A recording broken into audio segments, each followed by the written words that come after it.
ಪ್ರಶ್ನೆ 1. ಭಾರತದಲ್ಲಿ ರಾಷ್ಟ್ರೀಯ ಧ್ವಜ ದಿನವನ್ನು ಯಾವ ದಿನಾಂಕದಂದು ಆಚರಿಸಲಾಗುತ್ತದೆ? ಉತ್ತರ ಜುಲೈ 22. ಪ್ರಶ್ನೆ 2. ಭಾರತದ ರಾಷ್ಟ್ರೀಯ ಧ್ವಜವನ್ನು ವಿನ್ಯಾಸಗೊಳಿಸಿದವರು ಯಾರು? ಉತ್ತರ ಪಿಂಗಳಿ ವೆಂಕಯ್ಯ. ಪ್ರಶ್ನೆ 3.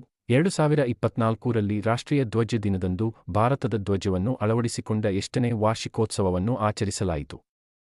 ಉತ್ತರ 77ನೇ ವಾರ್ಷಿಕೋತ್ಸವ ಜುಲೈ 22, 1947ರಂದು ಅಳವಡಿಸಲಾಯಿತು. ಪ್ರಶ್ನೆ 4. ರಾಷ್ಟ್ರೀಯ ಧ್ವಜದ ಕೇಸರಿ ಬಣ್ಣ ಏನು ಸಂಕೇತಿಸುತ್ತದೆ?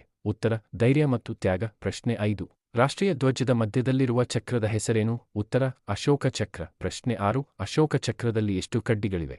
ಉತ್ತರ 24. ಪ್ರಶ್ನೆ 7. 2020ರಲ್ಲಿ ಭಾರತದ ಧ್ವಜ ಸಂಹಿತೆಗೆ ತರಲಾದ ಪ್ರಮುಖ ಬದಲಾವಣೆಯೇನು? ಉತ್ತರ ಪಾಲಿಯೆಸ್ಟರ್ ಮತ್ತು ಯಂತ್ರದಿಂದ ತಯಾರಿಸಿದ ಧ್ವಜಗಳನ್ನು ಬಳಸಲು ಅನುಮತಿ ನೀಡಲಾಯಿತು. ಪ್ರಶ್ನೆ 8. ರಾಷ್ಟ್ರೀಯ ಧ್ವಜದ ಹಸಿರು ಬಣ್ಣ ಏನು ಸಂಕೇತಿಸುತ್ತದೆ? ಉತ್ತರ ಸಮೃದ್ಧಿ ಮತ್ತು ಫಲವತ್ತತೆ.